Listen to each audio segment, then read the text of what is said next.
Hello everyone. ఆ తర్వాత next day early morning మేము లేచి ఇక్కడికొచ్చాము. ఆ ఎర్లీ మార్నింగే చూడండి ఎంతమందున్నారో. అండ్ ఇక్కడికి ఎందుకొచ్చాము అంటే, ఇక్కడ మీకు చూడంగానే ఒకటి కనిపిస్తుంది కదా! ఒక క్లాక్. ఇది వరల్డ్స్‌లోనే థర్డ్ ఓల్డెస్ట్ క్లాక్ ఇది. Astronomical clock. ఇది సిటీ లైక్ ఓల్డ్ సిటీకి మిడిల్‌లో ఉంటుంది.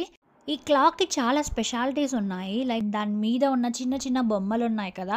అవసలు బొమ్మలే కాదు. ఫర్ ఎగ్జాంపుల్ అక్కడ ఒక స్కెలిటన్ కనిపిస్తుంది కదా! ఆ స్కెలిటన్ ఏంటంటే డెత్‌ని రిప్రజెంట్ చేస్తుంది. అండ్ పైన 2 విండోస్ లాగా కనిపిస్తున్నాయి కదా! దాని లోపలికెళ్ళి చూస్తే ఇలా ఉంటుంది. ప్రతి 1 అవర్‌కి ఒకసారి అక్కడ మూవ్ అవుతున్న ఆబ్జెక్ట్ మనకు కనిపిస్తుంది. దాని లోపల మూవ్ అయ్యేవి ఇందాక నేను చూపించినవే. కావాలంటే మనము పైకి కూడా ఎళ్లి చూడొచ్చు. దీని లోపల మెకానిజం మొత్తం ఎలా జరుగుతుంది ఏంటి అని కూడా మనకు తెలుస్తుంది. ఈ వీడియో నచ్చితే లైక్ చేయడం, సబ్స్క్రైబ్ చేసుకోవడం మర్చిపోకండి.